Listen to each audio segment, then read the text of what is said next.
Pemilu 2024, netralitas ASN kembali menjadi sorotan.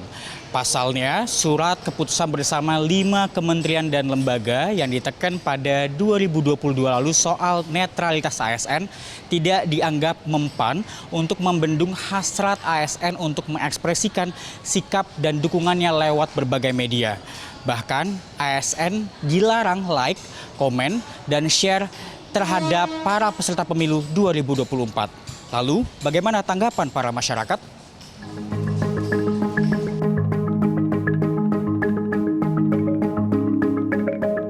Kalau menurut saya sih untuk PNS itu seharusnya dia memang benar-benar harus netral karena dia sendiri kan bagian dari pemerintahan.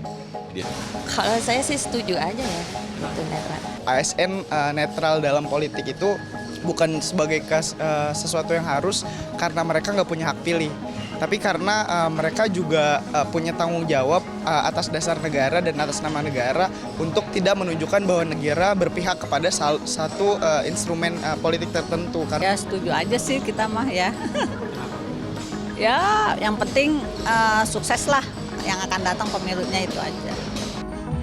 Berdasarkan Undang-Undang Nomor 5 Tahun 2014 tentang ASN disebutkan bahwa ASN dilarang menjadi anggota dan atau pengurus partai politik.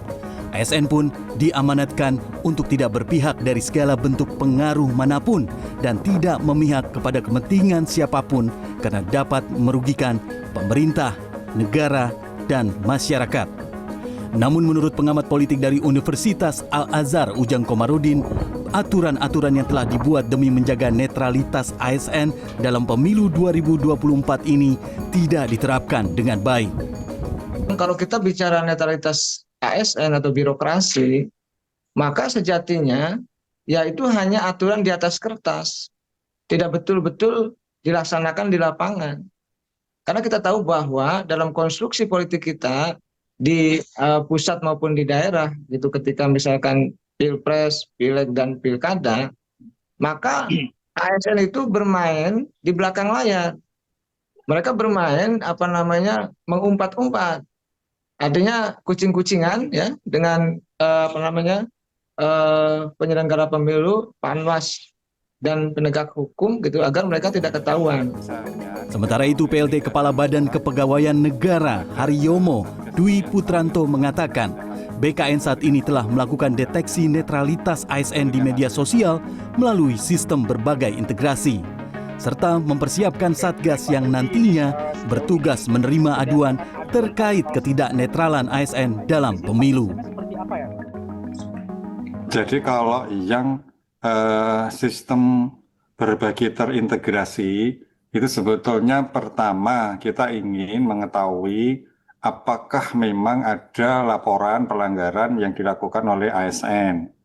Yang kedua, kita ingin di antara 5 Satgas tadi mempunyai persepsi yang sama untuk bisa menindaklanjuti ketika ada pelanggaran atau mengetahui apakah perlakuan yang dilakukan oleh ASN itu melanggar regulasi atau tidak. Yang ketiga, kita ingin punya database terhadap para ASN yang melakukan pelanggaran netralitas. Haryomo menambahkan ASN yang terbukti tidak netral akan dikenai sanksi. Kita sepakat bahwasannya ASN yang melanggar netralitas itu ada sanksinya. Sanksinya itu melanggar peraturan disiplin PNS atau peraturan pemerintah nomor 94 tahun 2021. Jadi itu tergantung dari pelanggarannya. Nah, kita ingat bahwasannya untuk PP 94 ini ada 3 kategori atau jenis atau jenjang hukuman. Ada ringan, sedang, dan berat. Nah, untuk pelanggaran disiplin berat itu bisa sampai pada pemberhentian. Situasi politik menjelang pemilu 2024 memang semakin memanas. Namun ASN harus tetap pada kedudukan profesional dan tidak memihak pada kontestan politik yang akan bertanding dalam pemilu 2024. Reza Siregar, Kurnia Yuniarwan, Jakarta.